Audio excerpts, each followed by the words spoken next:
좋으신 주님을 찬양합니다. 우리 좌우 앞에 있는 분들과 인사를 나눕니다. 반갑습니다. 환영합니다. 축복합니다. 예, 오늘도 하나님의 은혜가 여러분들 가운데 충만하길 축복합니다.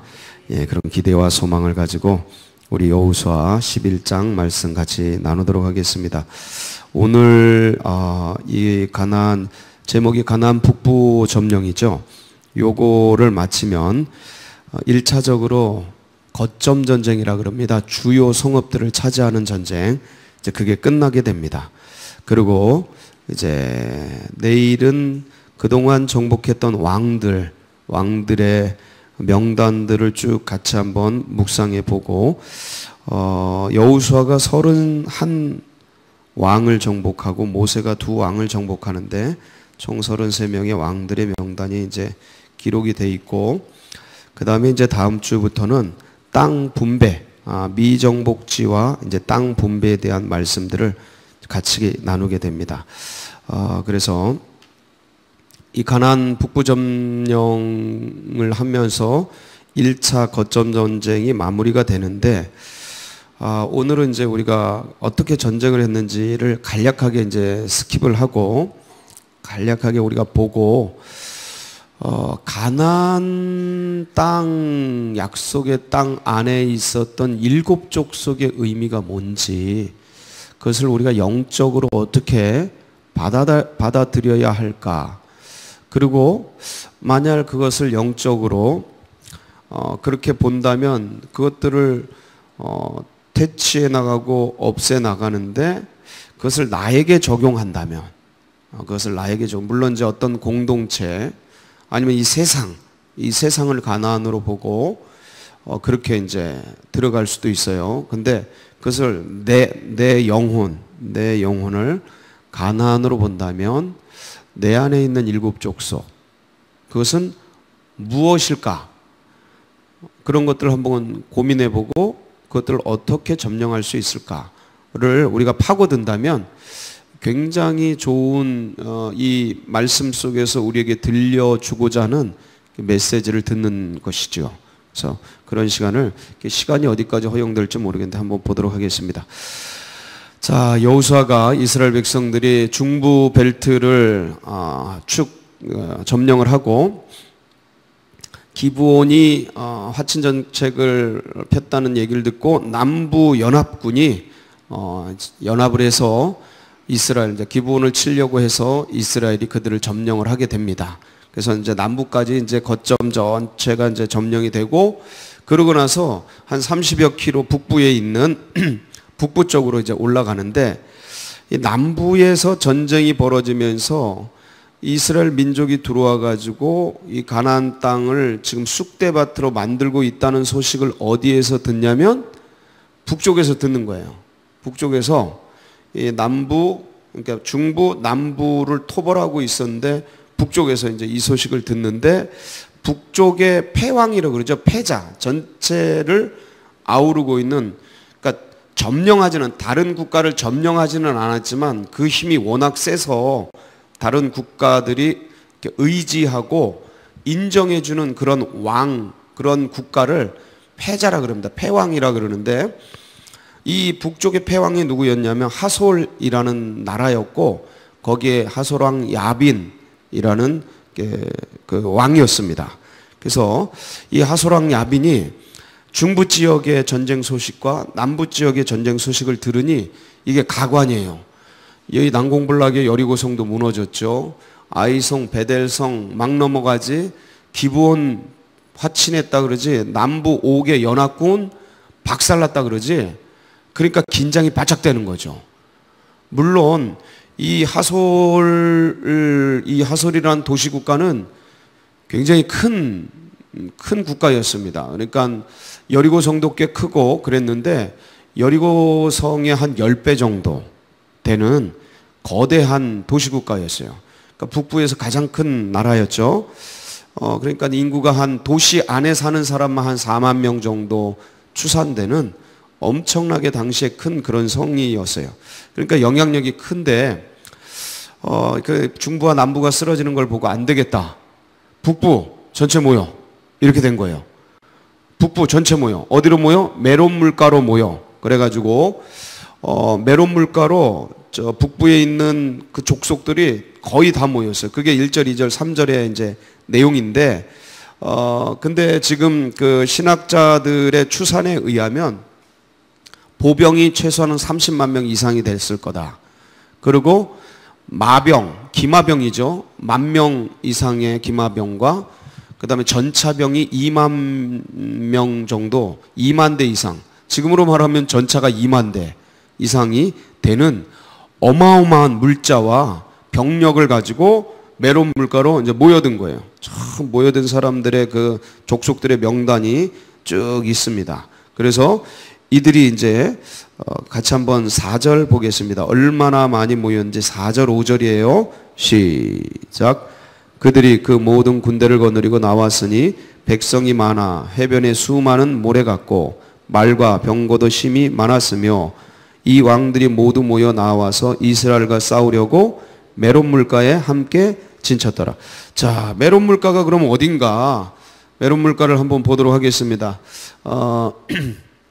여기서 이제 중부 지역 들어갔다가 이제 남부 지역 토벌을 이제 끝냈죠. 그리고 쭉 30km 정도 올라가서 북쪽으로 이동해서 이제 여기에 전쟁을 벌이는 거예요. 여기가 이제 메론 물가인데 이걸 자세히 확대하면 어떻게 되냐면 이렇게 됩니다. 자, 좀 자세히 보이나요? 어떻게 또 흐려진 것 같다. 그렇죠? 예, 됐네요. 자, 여기 보면 이제 하솔이 여기 있고, 그렇죠? 메론 물가가 이제 여기에 있습니다. 여기에 병력들이 이제 집결을 한 거예요. 그래서 이스라엘이 쫙 올라가서 기습으로 여기를 타격한 거죠. 타격을 한 거예요. 그러니까 얘네들이 이쪽으로 도망가고 이쪽으로 도망가는데 끝까지 쫓아가서 전부 없애버리게 됩니다. 그래서 말들의 발은 힘줄을 끊고 그들의 병거는 다 불사르고 그렇게 해서 이제 끝내게 되는데 그게 이제 6절, 7절 내용이에요. 6절, 7절 한번 볼까요? 시작. 여호와께서 여호수아에게 이르시되 그들로 말미암아 두려워하지 말라. 내일 이맘때에 내가 그들을 이스라엘 앞에 넘겨주어 몰살시키리니 너는 그들의 말 뒷발에 힘줄을 끊고 그들의 병거를 불사르라 하시니라. 이에 여호수아가 모든 군사와 함께 메론 물가로 가서 갑자기 습격할 때에, 아마도 여기에 밤에 야간 행군을 했다라는 내용은 없는데 제가 추측하기로는 내일 이맘때 저들을 몰살시키는 거로 봐서 이 30km를 밤새도록 올라갔을 거다. 밤새도록 그렇게 추측이 됩니다. 그래서 밤새도록 올라가서 야간 그리고 몰래 숨었다가 기습을 하는 거죠. 이 앞에서 남부 연합군 깨부실 때 썼던 그 방법이죠. 그래서 10절을 보면 이 하솔에 대한, 하솔 국가에 대한 설명이 나와 있죠. 하솔은 본래 그 모든 나라에 뭐였어요? 머리였어요. 이제 우두머리였어요. 그래서 이제 패자 역할을 했는데 이렇게 그냥 한 방의 기습 작전에 무너지고 맙니다. 그래서 드디어 이제 하나하나 다 토벌을 하고, 이게 한 줄, 뭐 한 문단, 한 장으로 끝나지만 이게 이제 몇 달에 걸치고 몇 년에 걸친 그런 싸움인 거예요. 이게 그냥 하루아침에 성을 깨트리고 이런 게 아니고 몇 달씩 걸리는 거예요. 몇 달씩 걸리고, 이 하루아침에 이들을 다 몰살시키고 그러지만 또 그들을 추적하고 쫓아가고 이런 작업들이 그냥 하루에 끝난 게 아니라, 그 세월이 어느 정도 가냐? 18절 볼까요? 시작. 여호수아가 그 모든 왕들과 싸운 지가 시간이 오랫동안 간 거예요. 이게 말씀은 한 장, 두 장, 세 장 뭐 이렇게 되는데 시간이 오래 갔습니다. 그래서 따져보면 갈렙의 나이로 따져보면 7년 전쟁을 했을 거다 이렇게 봐요. 7년 전쟁. 가데스바네아에서 정탐할 때가 갈렙이 40세였는데 세레시나가를 넘을 때가 이제 78세였고 38년 걸렸으니까. 그리고 이제 가나안 땅 분배할 때 갈렙의 나이가 85세가 됩니다. 세레시나가에서 가나안 땅 분배가 7년이 걸려요. 그래서 7년 전쟁을 치렀다 이렇게 보고 있습니다. 어떤 분들은 5년이라고 그러기도 하고 그래요. 근데 7년 전쟁이 거의 맞습니다. 그래서 15절에 보면 이제 전쟁을 끝내는데 15절 시작. 여호와께서 그의 종 모세에게 명령하신 것을 모세는 여호수아에게 명령하였고 여호수아는 그대로 행하여 여호와께서 모세에게 명하신 모든 것을 하나도 행하지 아니한 것이 없었더라. 자 보세요. 여호와께서는 모세에게 뭐 하셨어요? 명령하셨어요. 약속하셨어요. 언약을 주셨어요. 약속 어음을 발행하셨어요. 그런데 모세가 그걸 다시 여호수아에게 명령을 전달을 했어요. 약속 어음을 전달을 했어요. 근데 여호수아가 그것을 그대로 어떻게 했어요? 하나도 빼놓지 않고 행했어요. 이 실제화된 거죠. 자, 땅을 차지한 거예요. 승리한 거예요. 그래서 이렇게 해서 이제 한마디로 말하면 우리나라 서울을 뺏겨버린 거예요. 이제 예를 든다면 우리나라의 서울을 뺏기고 부산을 뺏긴 거예요. 주요 성읍을 뺏긴 거예요. 그런데 우리나라 백성은 여전히 남아 있어요. 중국이 와가지고 우리나라 몇 번 벌써 뺏었잖아요. 근데 우리나라 끝까지 독립전쟁 하죠. 싸우죠. 일제시대 때 우리나라가 식민지 36년간 빼앗겼지만 수없이 많은 국민들이 독립전쟁을 벌이죠. 이제 이게 2차 전쟁이 되는 거예요. 이 2차 전쟁이 더 무섭습니다. 왜냐하면 거점 전쟁을 통해서 한번 쑥대밭을 만들었는데 근데 이들이 쫙 흩어져서 게릴라전을 펴요. 게릴라전을 펴는데 그것 때문에 이제 각 지파별로 땅을 나눠서 토벌 작전을 이제 수행하게 되는데 이때 더 치열하죠. 이때 더 치열한데 그때 나온 게 갈렙이에요. 그 땅 나에게 주고 제가 그 땅 토벌하겠다고. 그러면서 나왔던 게 이제 그러니까 이제 여호수아서를 볼 때 두 번 전쟁을 치르는구나 이렇게 이해하면 되게 편하게 다가옵니다. 근데 이걸 모르면 여기서 싸웠는데 전쟁 끝났다며 저쪽에서 또 싸우고 이게 뭔가 막 헷갈려요. 근데 이런 걸 이렇게 아시면 되게 편안합니다. 자, 여기까지 이제 전쟁은 이제 맞춰졌습니다. 끝냈어요. 전쟁이 그쳤어요. 1차 전쟁이 이제 끝나게 됩니다. 그런데 여러분 이 가나안 7족속은 이스라엘 백성들이 이제 파고드는데 자, 가나안 7족속의 분포도를 한번 보도록 하겠습니다. 분포도를 보면 잘 안 보이죠? 아우 감사해요. 센스가 아주 굿이에요. 자, 그래서 여기가 이제 갈릴리인가요? 예, 갈릴리죠. 예, 잘 안 보여요. 이쪽이 사해고 그래서 이쪽으로 이제 침입하겠죠. 침입해 들어가서 전쟁을 치르는데 일로 침입하니까 자 보세요. 여기에 이제 각 족속들이 있죠. 여기 보면 아모리 족속, 그렇죠? 블레셋 족속, 헷 족속, 히위 족속 이렇게 있습니다. 그다음에 여기 겐 족속 올라가면 자 이쪽 북부 전쟁을 할 때도 여기 보면 아모리 족속이 있고 그다음에 헷 족속이 있고 여기 위쪽에 히위 족속이 있고 또 다 있어요. 이게 보니까 이쪽 지역 저쪽 지역 이렇게 흩어져서 살던 거죠. 자, 일로 넘어 들어가서 이 가나안을 차지하는데 이 가나안에는 이렇게 많은 족속들이 이제 있는데 이 가나안 족속의 7족속은 굉장히 강력한 족속들입니다. 그래서 사실은 이스라엘 백성들이 이길 수 있는 족속들이 아니에요. 제가 얼마 전에도 설명했는데 헷 족속은 히타이트라고 역사 속에서는 철기 문명을 제일 먼저 쓴 그러니까 가장 최첨단 문명을 먼저 가지고 온 그런 나라예요. 그런 족속이에요. 그러니까 남들 돌 쓰고 뭐 청동기, 구리 검 쓸 때 얘는 철검을 쓴 거예요. 쾅 부딪히면 구리검 같은 거 다 날아가죠. 그 게임이 안 되는 거예요. 엄청난 파워풀한 민족인데 블레셋 족속 굉장히 센 족속들이에요. 나라죠. 민족인데 그러니까 이스라엘이 이길 수 있는 대상은 아니라 숫자로 이길 수 있는 대상은 아니다.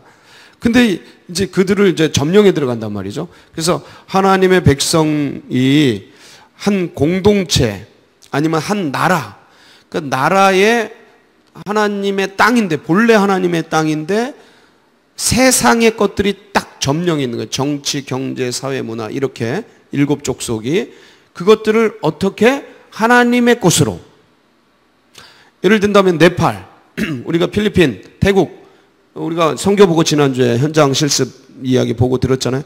그 땅 99%, 99.5% 기독교 0.5% 태국 같은 경우 이런 땅을 정말 견고해 보이는 그 땅을 어떻게 점령할 건가?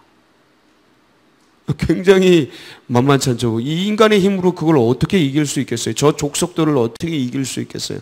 그러니까 그것들을 어떻게 차지할 건가에 대한 전략이고, 그 다음에 예를 들어서 내가 한 기업에 들어가고 직장에 들어가고 아니면 어떤 공동체에 들어갈 때 여기가 하나님을 모르는 그런 세상, 이걸 어떻게 하나님의 나라로 바꿀 건가?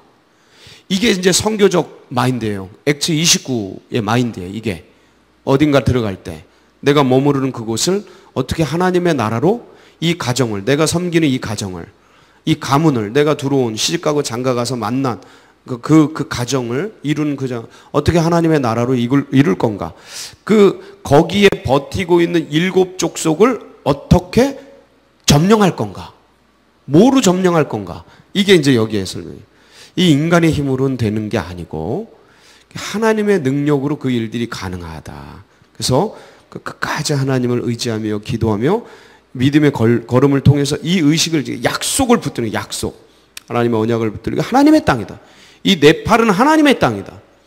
태국은 하나님의 땅, 필리핀, 이걸 가지고 쭉 이제 삶을 드리고 가는 거죠. 자, 그러면 이거는 한 공동체나 나라나 민족을 제자 삼을 때 이런 방식을 쓰는데, 내 영혼, 나는 믿지 않는 자였는데 어느 날 복음을 받았어요. 복음 한 조각이 들어왔어.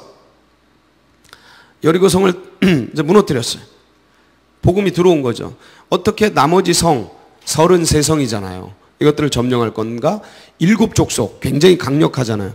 그게 내 안에 그럼 7 족속은 뭘까? 내 안에 7 족속. 왜냐면 우리 안에는 이미 세상 것으로 높아진 이론들로 체계화되어 있다. 우리 의식과 생각과 사고와 세계관이. 기본적으로 한국인들의 세계관은요, 불교적이고 샤머니즘적이고 유교적인 게 굉장히 강력하게 깔려 있어요. 그러니까 우리가 인정하든 인정하지 않든 이미 그게 깔려 있어요. 그렇게 나와요. 그렇게 살아가요. 그러니까 이것을 버티고 있는 그것들을 어떻게 점령할 건가? 그걸 어떻게? 그러면 제일 중요한 건 내 안에 7 족속은 뭔가를 인식하는 게 제일 중요해요. 그래야 그걸 대상화하고 그것을 점령할 수 있는 전략들이 구성돼요. 그래서 어떠한 것들을 점령하고 어떤 것들을 차지하고 정복할 때 제일 중요한 게 뭐냐면 목표에 대한 인식, 목표 의식이라 그러죠. 생각이에요, 생각. 그걸 대상화하고 그거를 가난 족속화하고 그걸 토벌할 대상화하고 문제화하고 목표로 설정하는 그 목표를 의식이에요, 의식. 목표에 대한 생각. 그러고 나서 이 목표에 대한 생각이 있어야 그걸 목표로 설정할 수가 있어요. 설정하는 거죠. 자, 그러면 여러분 한번 생각을 해보세요. 내 속에 있는 7 족속은 뭘까? 제가 아침에 좀 생각을 해봤어요. 내 속에 있는 7 족속은 뭔가? 그래서 아마 보편적으로 우리 믿음의 백성들 안에 있는 제일 중요한 그 7 족속은, 7이라는 게 완전 숫자잖아요. 제일 센 것들, 인간의 의식을 잠식하고 있는 것들. 그래서 제가 한번 제일 처음엔 게으름 같은 게 우리 안에 이제 기본적으로 깔려 있다. 쭉 가다 보면 이제 탐심 이런 게 우리 속에 이제 걸려요. 견고하게 자리 잡고 있어요. 그다음에 음란 이런 거. 그다음에 우리 속에 이제 밑바닥에 들어가 보면 교만 이런 것들이 있어요. 그리고 내가 거인이 되고자 하는, 거인족을 계속 무찌르잖아요, 성경에 보면. 근데 인간 안에 거인이 되고, 그러니까 영향력과 명성과 권력이나 이런 그래서 남을 지배하고자 하는 거인이 되고자 하는 그런 욕구가 우리 안에 있어요. 우리 안에. 제가 이제 제 속사람을 끝까지 지금 추적해 보면 끝까지 싸우는 게 뭐냐면 제 마지막에 제 자아예요, 자아. 이 내 자아가 다른 사람들을 이렇게 점령하고 싶어 하고 이 욕구를 이루고 싶어 하고 인정받고 싶어 하고 그게 있어요. 이 자아가. 그러니까 하나님을 향해 사모하고 막 그렇게 가는 것보다 그 지점을 향해 가려고 하는 게 굉장히 강력해. 그러니까 우리가 이 속성들을 인식해야 된다. 이 죄된 속성이 그래서 우리 속에 있는 것들, 제가 다 거명할 수는 없지만 이런 것들이 우리 안에 이제 권력욕, 뭐 명예욕, 이제 뭐 셀 수 없는 것들이 많이 있죠. 근데 내 일곱 축속은 뭔가? 옛날 조선시대 칠거지약이 있었어요. 칠거지약. 근데 그것처럼 내 안에 있는 일곱 족속을 한번 쭉 찾아보시고 그것들을 하나하나 생각해 보면서 그것들을 이제 점령할 타겟으로 놓고 정복해 들어가는 그런 것들을 한번 시도해 보면 가나안 북부 점령 우리가 이루어서 하나님께 아름다운 인격, 아름다운 언어로 영광 돌리면서 많은 사람들을 부욕해 할 수 있어요. 그래서 이런 인격적 완성, 언어의 완성, 이것이 이제 복음의 놀라운 역사를 펼치는 도구가 되니 우리 안에 있는 일곱 족속을 점령하여서 오늘도 삶의 현장에 승리하는 복된 역사 있길 축복합니다. 같이 기도하시겠습니다.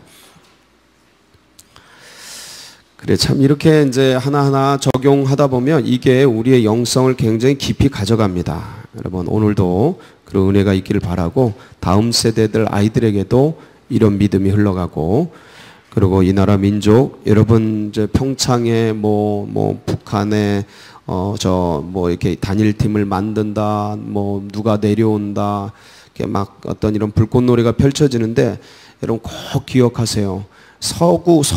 서양 인식들은 우리랑 동양이랑 달라요. 우리는 이렇게 하면 그냥 분위기에 휩싸여서 아이고 이렇게 화친하고 하는데 그냥 가지 이러죠. 서구 인식은 그렇지 않아요. 평창은 평창이고 핵은 핵이다. 이미 전쟁 준비를 끝냈어요. 저희 미군은. 꼭 기억하셔요. 그래서 이거 북한이 핵 문제 해결 안 하면 전쟁 벌어집니다. 이 전쟁이 벌어지는 거예요. 그래서 굉장히 냉정합니다. 굉장히 냉정해요. 이게 이성적으로 우리는 감성이 풍부하잖아요. 동양은. 서양은 그런 거 없어요. 그거 해결 안 하면 평창이고 뭐가 없는 거 끝나는 거죠. 그래서 이미 예비군 동원령까지 내려졌다라는 거 기억하시고, 예비군 사령관이 우리나라에 와 있어요. 미군의 예비군 대기군이 일어난다라는 거는 전쟁을 하겠다라는 거예요. 그런 사인들이 도처에 서 있는데 이걸 눈 뜨고 정보를 보면 미군이 그러니까 전쟁을 준비하는구나. 이거를 거부할 사람이 아무도 없어요. 근데 여론이 이런 걸 하나도 말하지 않죠. 근데 해외 언론들은 다 얘기해요. 그러니까 이걸 꼭 인식하시고, 제가 겁주려는 게 아니고 팩트, 사실이 그렇다. 그래서 지금 상황이 나라 민족을 위해서 여러분 꼭 품고 기도해 주시고, 그래서 어쨌든 이 남북 대화나 이런 걸 통해서 미군하고 북한이 핵을 포기하겠어요? 근데 포기하고 좋은 곳으로 잘 갔으면 좋겠어요. 기도해 주시고, 우리 교회와 여러분 각자의 기도 제목 붙들고 주여 한번 부르고 다 같이 기도하며 나갑니다. 부르짖습니다. 주여